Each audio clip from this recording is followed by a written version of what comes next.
Yun. So, good day, let's say guys. Welcome back dito sa ating Palaboy Trader na Crypto Koto channel. At update ulit tayo dito sa ating Monsta Infinite. So, sinusubaybayan ko talaga to eh.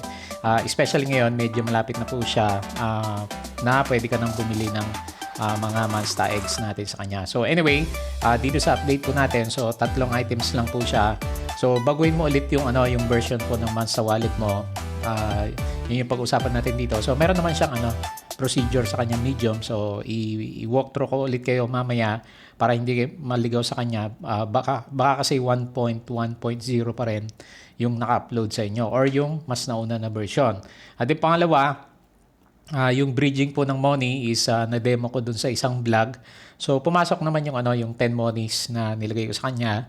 Mamaya, magdagdag ulit tayo. So, anyway, tinetesting natin siya. So, paunti-unti naglalagay po ako ng money dun sa ating money wallet naman para later on makabili po tayo ng Monsta eggs. Kailangan kasi yun eh.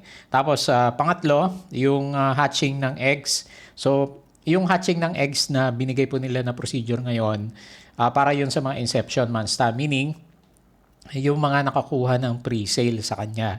So sila pa lang yung merong yung mga itlog na nakuha nila, sila pa lang po yung pwedeng mag-hatch. Pero later on, halos same procedure din naman tayo.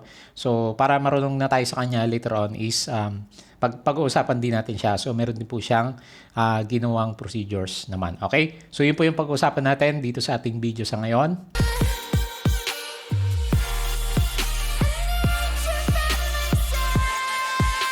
Yon, so welcome guys dito sa ating Palaboy Trader na Crypto Koto channel. So kung bago ka lang guys, as usual, please don't forget to subscribe dito po sa ating Palaboy Trader na Crypto Koto channel para updated ka dito sa mga reviews natin kay PBU, kay Monsta Infinite, and then yung mga nire-review po natin ng mga yung mga nagpapa-review sa atin at saka yung mga mino-monitor natin na games sa kanya. Ayan. So, i-browse nyo lang dito guys. Especially yung papalapit na cloning kay player versus player natin kay Plant versus Undead. So, nandito naman siya. So, sunod-sunod lang naman yung yung mga updates na nilalagay natin. So, subscribe ka guys para updated ka po dito sa ating YouTube channel. Okay? So, punta tayo dun sa sa ating pag-uusapan dito sa ating Monsta Infinite naman. So guys, make sure yung wallet nyo is version 1.1.1. So paano mo mabe-verify na yun na yung version na na-download mo? Kung ngayon ka pa lang mag-start, pag clinic mo tong Monsta wallet is yun nga, magda-download siya ng nung ating 1.1.1 na version. So kung wala ka pa sa kanya or kung meron ka nang na-upload, make sure yung version niya na makikita mo, siguro ilalagay ko dito. So dito sa ating developer mode ng ating extension. So, yung Monsta wallet mo, pag clinic ko yung developer mode is lalabas po yung ating version. So, ilalagay ko siya para meron kayong idea. Okay? So, kung okay ka na or kung hindi mo masyadong masundan, meron naman tayong video nung nakaraan, pwede mo pong balikan. So, sabi nga sa inyo kanina, ang kailangan mo lang naman sa kanya is yung private keyword, yung mga key phrases mo sa kanya, yun yung importante, yung wallet address, saka later on, pag meron kang emergency, yung pinaka-private key natin sa kanya. So, dapat kukunin mo muna yon bago mo i-delete yung lumang Monsta wallet mo sa kanya kung nakapag-install ka na ng luma naman sa kanya. Okay? So, or punta ka dito sa ating Medium. So, ito yung pag-usapan natin mamaya. Hatching egg procedures. Meron tayo dito sa kanya, yung pinakauna niya. Ayan. So, ito yung yung Monsta wallet update guide niya para hindi ka maligaw dun sa gagawin mo. So, dito ka lang monstainfinite.medium.com. So, meron naman siyang video, meron din tayong video. So, i-check mo na lang. At saka yung procedure ng paggawa ulit sa kanya. Okay? So, madali lang yon. So, tingnan mo lang na maigi yung nandito sa YouTube natin. Monsta wallet kasi 1.1.0 tong vlog na to. So, pero same procedure lang naman siya. So, madali lang po siyang gawin naman. Okay? So ngayon, yung next na gagawin natin is mag-add po tayo ng money. Kasi yung nakalagay dito sa sa money wallet, tingnan mo. Pumasok yung na-demo natin na 10 money sa kanya. So, magdadagdag po ulit ako ng siguro mga 20. Subukan ulit natin. So, may mga gas fees to So, make sure meron po kayong BNB. So, punta ka lang dito sa bridge. Make sure tama yung yung website mo. So, maraming phishing site. So, Meron siya dito, money bridge. So, i-bridge po natin yung money natin para pumasok dun sa ating wallet. So, ito nga siya. So, may mga warning siya dito na nilalagay. Yung pinaka-warning lang naman niya is, di ba kasi ngayon magta-transfer tayo from yung ating Binance na account papunta dito sa ating money wallet. So, sabi niya, hindi mo pwedeng ibalik yung nasa money wallet na papunta sa Binance para i-cash out siya later on. Pero until ano lang naman, October 20. So, kasi ginagawa ko yung video is October 19 naman siya. So, nakakonect na yung wallet ko dito. So, kung wala pa, disconnect muna natin. Tapos, connect natin siya. Yan, connect mo yung MetaMask mo. So, papasok na yung MetaMask mo and then magre-reflect dito yung initial na balance mo kung nakabili ka sa Pancake Swap ka guys bibili ng ating money. So, meron na ako dito nakalagay na. So, magta-transfer ako ng 20 na money kasi later on itong mga money na to, yun din yung pambili natin, sabi ko nga, ng Stamintelus. So, yung Stamintelus, yun yung pambili natin ng Monsta Eggs. So, hindi ka makakabili ng Monsta Eggs gamit yung money na direkta naman sa kanya. So, i-unlock mo lang siya. Unlock mo siya dito para may transfer mo siya. Tapos, may fee pala siya. So, bago pala yan, bago mo siya i-accept. So, yung Monsta wallet mo, meron siyang address, di ba? So, copyahin mo siya. So, and then, lagay mo dito sa destination address para yun yung pupuntahan niya. Baka kasi makalimutan natin. Hindi natin siya maisama. So, ngayon, meron siyang transaction fee is $0.11. So, confirm natin.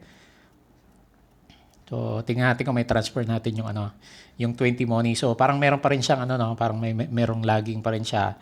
So, anyway, kung medyo mahaba, puputulin ko siya. Pero pag ayan, na-unlock na pala siya. So, naka-unlock na siya. And then, eto na yung pinaka-wallet Make sure tama po yung wallet nyo yung papasukan nyo na Monsta wallet.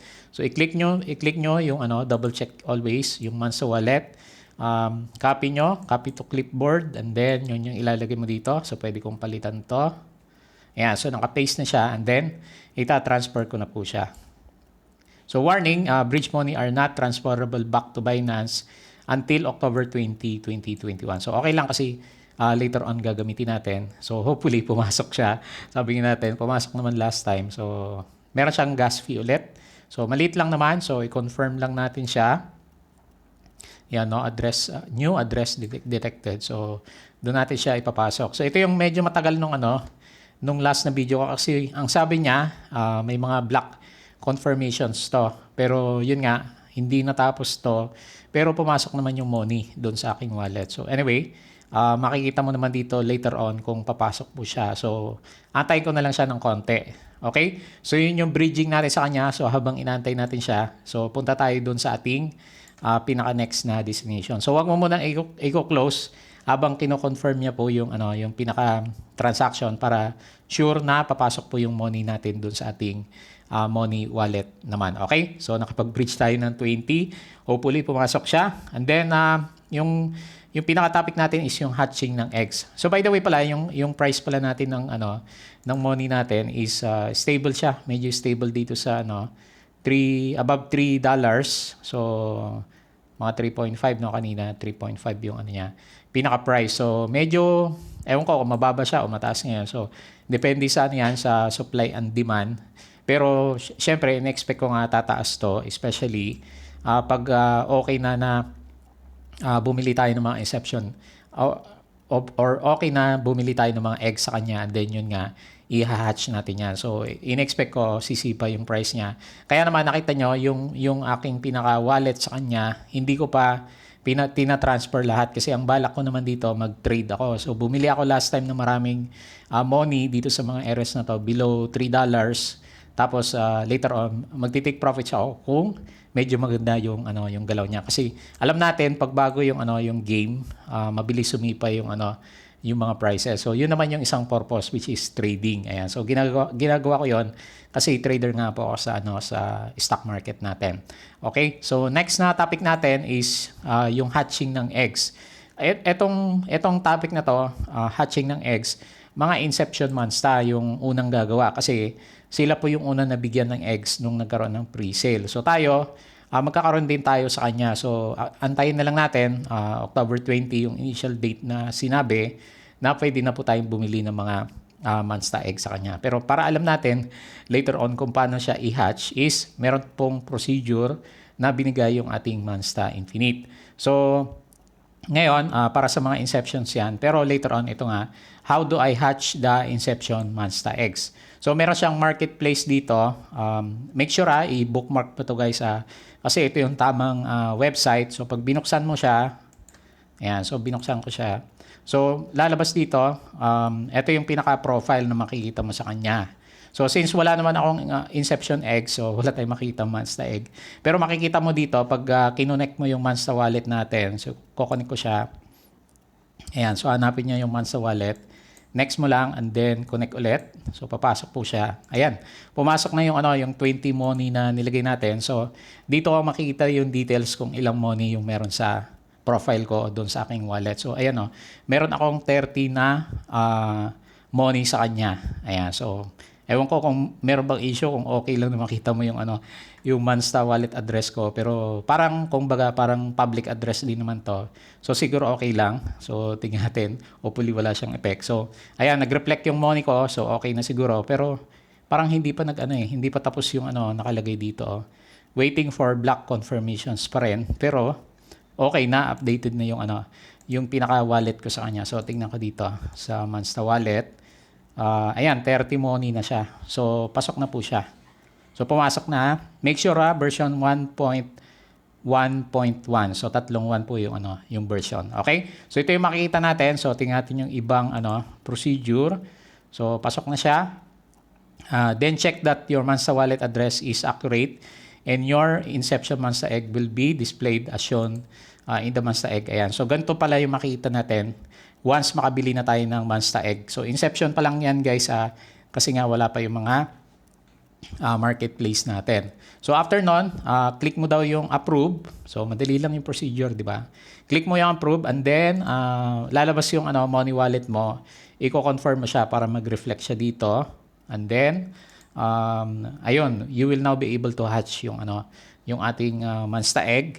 Tapos, you will be prompted to confirm the hatching. Note that your inception Mansta ID tag will be determined at the time when you click confirm on this step. Okay.